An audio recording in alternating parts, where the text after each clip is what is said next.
Beep, beep, beep, beep, beep, beep, beep, beep, beep, beep, beep, beep, beep, beep. Hello. Become a warrior teacher. Do me a super thanks. Buy me a coffee. Subscribe to my Substack. But become a warrior teacher. All right, let's go. What have I got for you? Right, okay. Every now and again you come across something and you go, darn, that's good. Right? And this is one of those moments where I came across something and thought, darn, that's good. Right? It's a series of tweets and a website that I think is worth looking at, and I want to go through this. It's sort of full of academic waffle, right? Because it's quoting nonsense merchants from the queer theory and gender ideology and critical social justice stable of wankery, right? So it's got a lot of bullshit in it, is what I'm saying. But it's worth us having a look at it because this is called snakeology.pl. Now, the person that runs it is also called snakeology.pl, so I have no idea who they are, but I thought we'd give them a shout out, all right? And I'll put the tweet in the doobries. Okay, so you can have a look at it and see, because I think this is highlighting some of the quotes that might help to illuminate how insane these people are, and also the fact that it illuminates it, how we may well find ways to untangle ourselves from it, and perhaps certainly help other people to understand that they're supporting lunacy. So this is their own literature. What's happening here from Snakeology is that they are highlighting their own literature and what the literature says in academia from these mad queer gender tossers, right? That's what's being done here. So this is, if you like, a compendium of information quoted directly from the horse's arse that is gender identity, ideology, queer theory, critical social justice, and all that bloody colonising parasitical nonsense, right? So we're doing the postmodern tit, folks, with the 3 vile teats. Critical social justice. Postmodern tweet, tit, udder, postmodern udder, and then the 3 teats, critical social justice teats, queer theory, gender ideology, critical race theory. To quote, right, the development of a radical political consciousness among the masses is conceivable only if and when the economic stability and the social cohesion of the system begin to weaken. So you weaken the system to bring on a political consciousness, which is a consciousness that constantly looks for power and oppression. Yeah, the political consciousness. It was the traditional role of the Marxist-Leninist Party to prepare the ground for this development. So they see that weakening of our society as a development in order to bring on their utopia. Get it? Right, okay? It was a Marxist-Leninist Party were to prepare for the ground for this development. Who was a Marxist-Leninist that I knew? Oh, Lee Harvey Oswald. You remember him? The bloke that apparently shot Kennedy while pigeons carried him by his feet out the window so he could get the right sight. And the pigeons were all going, coo, coo. If you know, you know. Right. The stabilising and integrating power of advanced capitalism and the requirements of peaceful coexistence forced this party to parliamentarise itself, to integrate itself into the bourgeois democratic process. So they become part of what you and I would see as normality.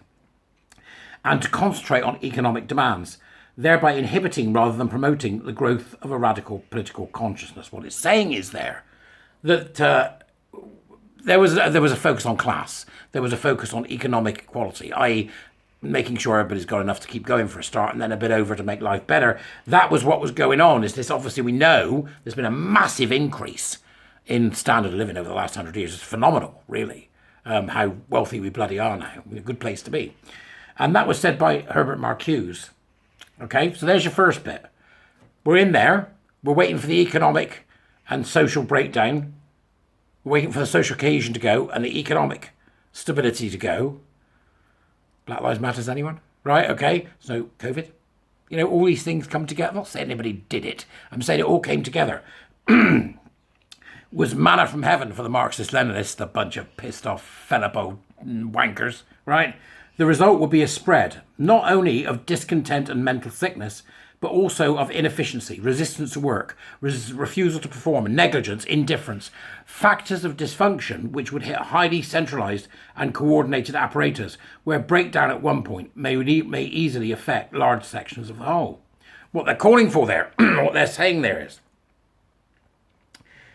we would see mental illness, Surprise, surprise.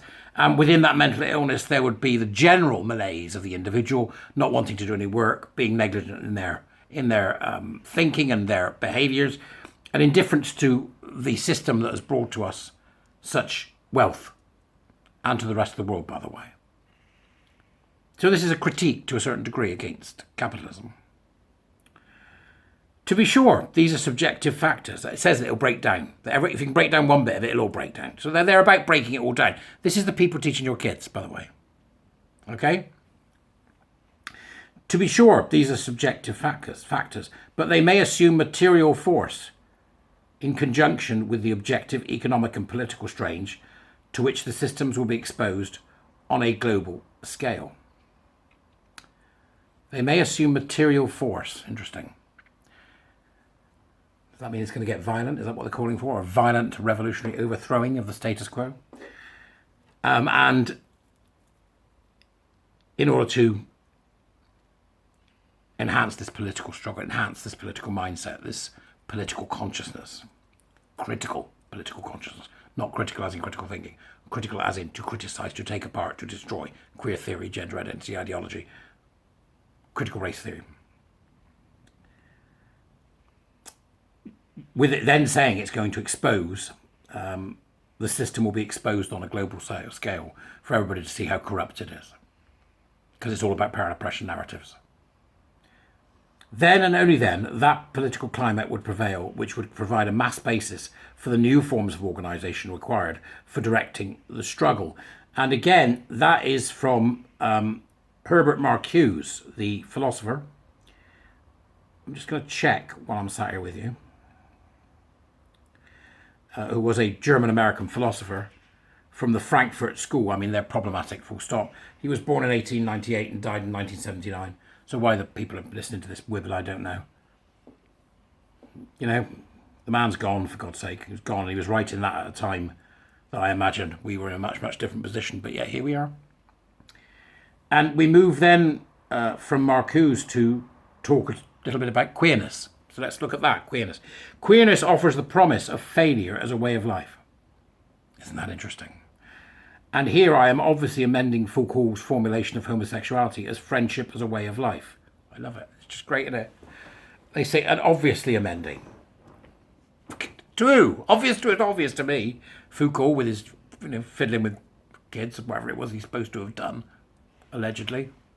Foucault's formulation of homosexuality is friendship as a way of life, but it is up to us whether we choose to make good on that promise in a way that makes a detour around the usual markers of accomplishment and satisfaction. That's queerness offers the promise of a failure as a way of life.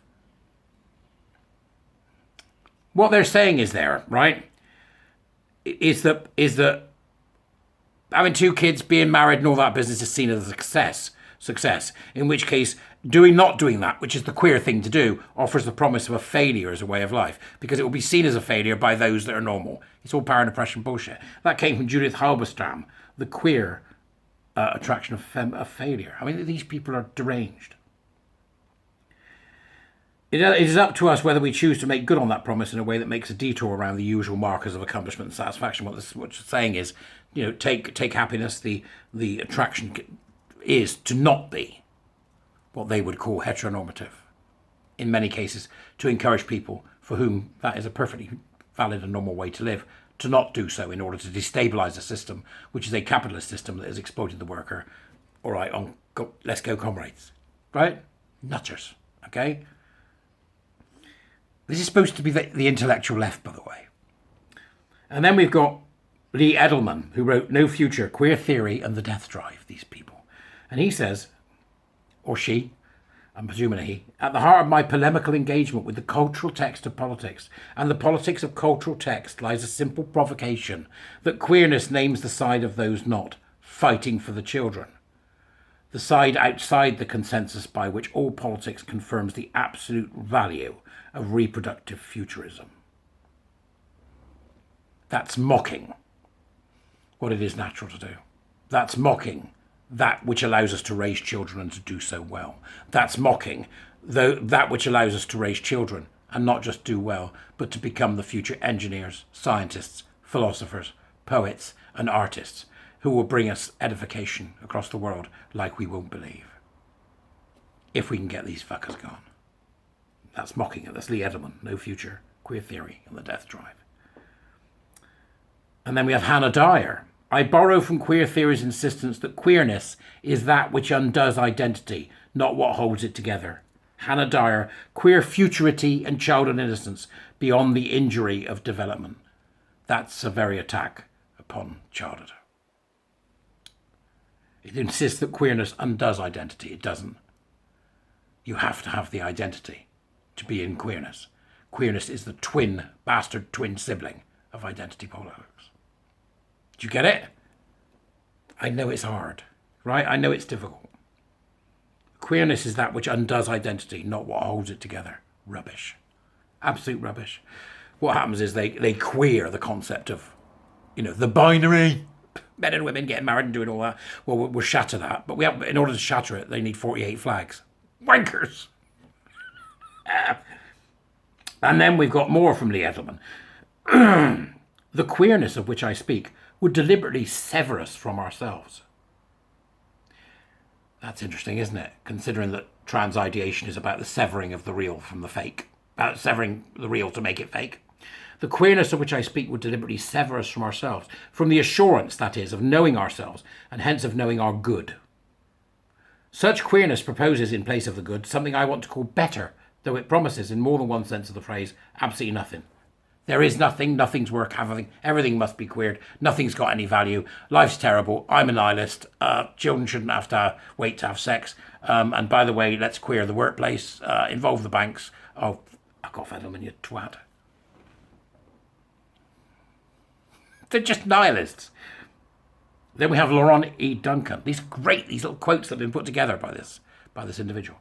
Building on psychological theories of motivation for collective action. We introduce, that's behaviorism, by the way. What they mean by that is they're going to manipulate people. We introduce a new individual difference measure of queer consciousness, defined as a politicized collective identity around sexual orientation. What they're saying is that queerness becomes politics, that they in fact are going to measure you on the degree of queerness, which is essentially how mental you are in comparison to what we think sane.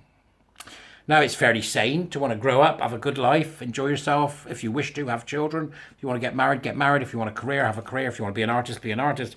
What they're saying is we introduce a new individual difference measure of, they're going to measure it, queer consciousness, a politicized collective identity around sexual orientation. So we'll decide what a sexual orientation is, and then we're going to politicize it in a collective. This is a cult, by the way. You know that, right? You get that, okay? So they invented the queer consciousness scale, the QCS. Oh, do fuck off, dear. It consists of 12 items measuring 5 aspects of politicized queer identity. Sense of common fate, i.e. am I in the same cult as everybody else? Power discontent. Do I think people have got more power than me, and am I pissed about it? System blame. It's not me, Guff. Somebody else what done it. And cognitive centrality. All I do is think about me.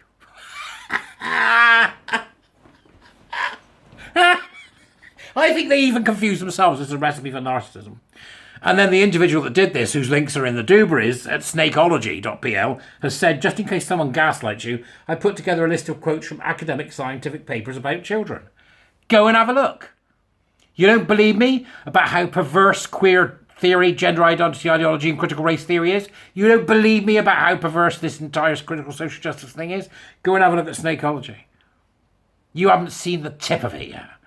The absolute depths these people will stoop to get their utopia. From the UN to the classroom. Well on that. Have a great day. I'll see you later. Keep scrapping.